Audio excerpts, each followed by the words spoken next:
Hi everyone, it's Tempe. Before we get started, I just wanted to let everyone know that there are a couple of warnings with this fanfiction. The warnings are rape/non-con and underage. They are referred to a lot, but I will let you know when they're being explicitly talked about in great detail, because I know that can upset a lot of you. So use precaution. I've warned you. You continue to listen to this. So I guess that's everything. So let's get started.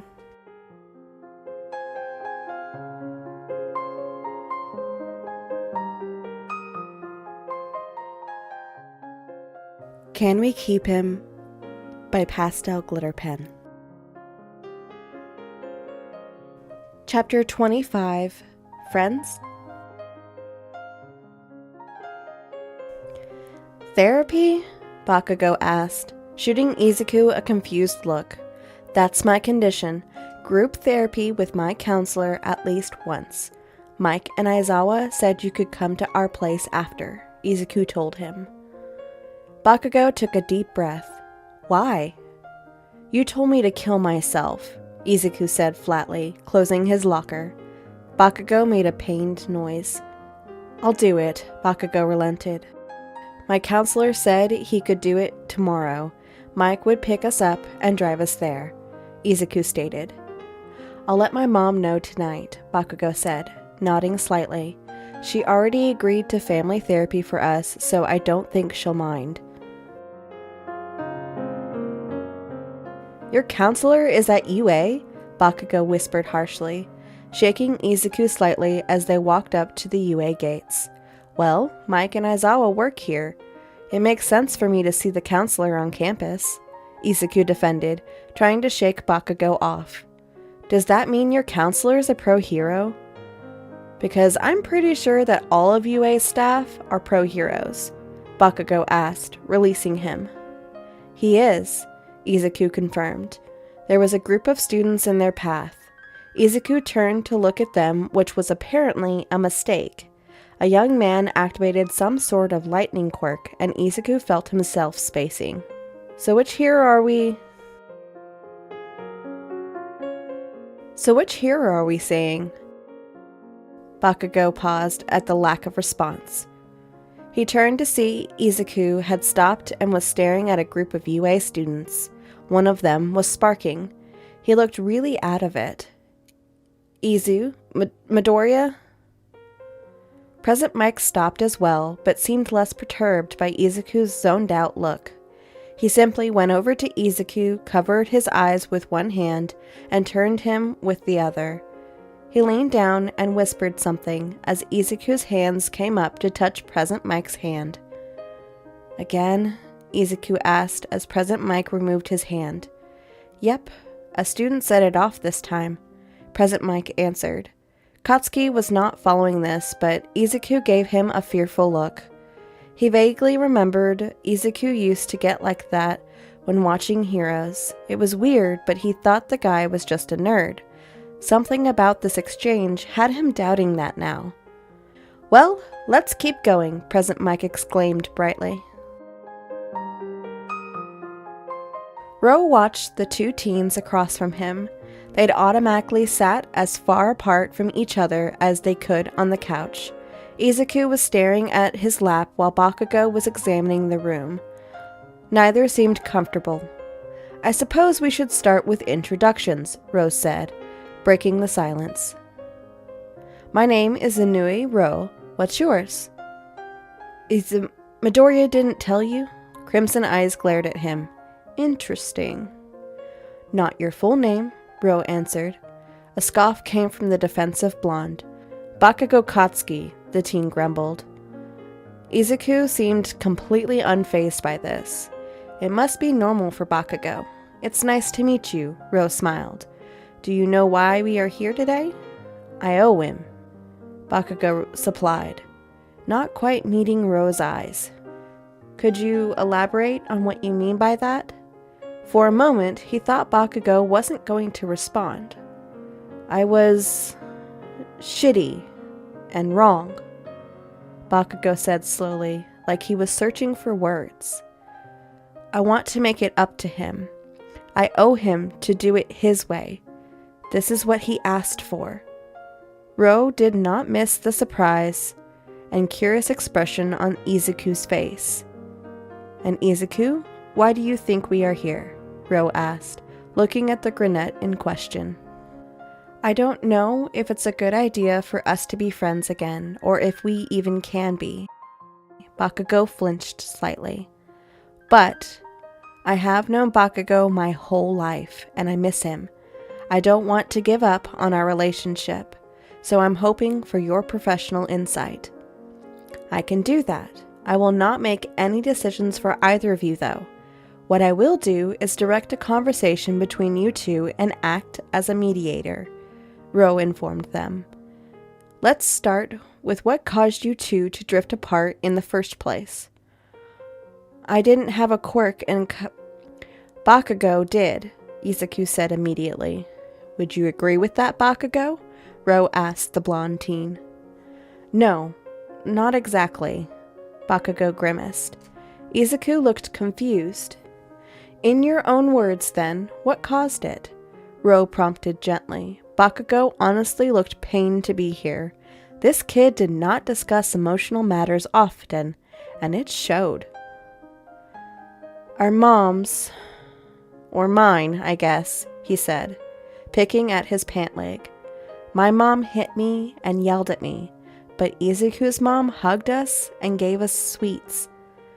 My mom never treated Izuku the way she treated me, even though Inko treated Izuku and me the same. I guess I started to resent him pretty young, but in the sense that I wanted to be him." "I wanted to be you, though," Izuku breathed. "Let's not interrupt each other," Ro chided softly. Izuku nodded and Ro motioned for Bakugo to continue. "At first, I accepted it. I was jealous of him more than I was mad at him. But when I got my quirk, people at school started treating me differently. It was after the teachers called Izuku quirkless that I got mad. They said it like it was bad while they praised my quirk. I thought that meant I was better, that my mom should love me more, but she was still nicer to Izuku." "So, you started lashing out at him," Ro concluded. Bakugo nodded, his defiant attitude melting. "Izuku, do you have anything to say about that?" "I never liked that Auntie hit you. It scared me. I tried to tell my mom a few times, but she said that was just how Auntie was," Izuku confessed. "Your mom let your dad beat you," Bakugo scoffed. "Guess she let my mom beat me too." Ro clicked his tongue at the interruption, but Izuku just joked back. "Guess she wasn't as sweet to you as you thought." "Fuck, you're right," Bakugo replied with a breathless chuckle. "Did you not actually hate quirkless people then?" Izuku asked. Ro sat back, letting them take the reins. He'd step back in if mediation was needed. "A little, maybe?" Bakugo admitted. Izuku deflated a little. "Or maybe hate isn't the right word. It's just all the adults. You blindly believed what the authority figures in your life were telling you," Ro offered. "Yeah," Bakugo agreed. "But I started to feel bad after a while. It took some time, but I realized I didn't hate you and I regretted how I treated you. But I was still so angry. My mom was still hitting me while asking why I couldn't be more like you. I pushed down any regret I had and focused on my anger." "You regretted it before finding out what my mom did?" Izuku asked. "I always regretted it. My anger just vanished when I found out the truth. That's why I told you I wouldn't have bullied you if I knew," Bakugo answered. "I know I wouldn't have." "You really shouldn't have bullied me anyway," Izuku frowned. "It was not the healthiest form of expressing anger or frustration, no," Ro agreed. "But what's done is done. Now that you know better, have you apologized?" "No," both teens said in unison, one sounding bitter, the other guilty. "Why not?" Ro asked. admittedly a little confused. Bakugo seemed remorseful, so why wouldn't he apologize? "How can I?" he yelled, voice cracking. "How can a sorry ever make up for what I did?" "You're right, it probably can't," Ro admitted, "but it can be a step in the right direction. You'll need to work together to mend your relationship, but an apology can be a good way to show you want to start that journey together." "Then you need to apologize too," Bakugo shouted, pointing at Izuku. "Oh boy." "For what?" Izuku asked, looking vaguely panicked. "For being fucking nice to me even when I was treating you like shit," Bakugo said firmly. Izuku gaped at him, and even Ro had to admit he didn't expect that. "I'm sorry?" Izuku asked incredulously. "I forgive you," Bakugo stated. "I wasn't," Izuku started. "I'm sorry too, for being an asshole and contributing to your pain." Bakugo interrupted him. "I'm sorry I ruined our friendship. Most of all, I'm sorry I told you to kill yourself. I knew I crossed a line after I said it." Any fight that had built up in that odd exchange left Izuku. "I won't say I'll forgive and forget," he said finally, "but I'm willing to move on and forgive you in time." "So we can be friends again?" Bakugo asked, looking excited. "You can never, ever, ever do anything like this again," Izuku scolded abruptly. Bakugo shrunk into himself. "I won't. I mean, I might mess up a little because I don't know how to be friends. But just tell me if I fuck up." "I'll do my best to be better," Bakugo promised.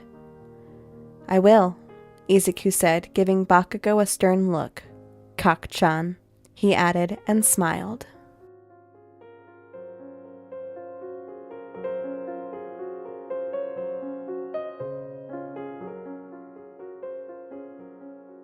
Hey everyone, it's Tempe again. That's the end of this chapter, and if you liked this, please follow the links in the description to go to the original work and support the author. If you liked this, please leave a like, comment, or subscribe. If you have any suggestions for fanfictions or how to make this better, please leave a comment, or you can send the suggestion to my email in the description. Alright, thanks guys! See you next time. Bye!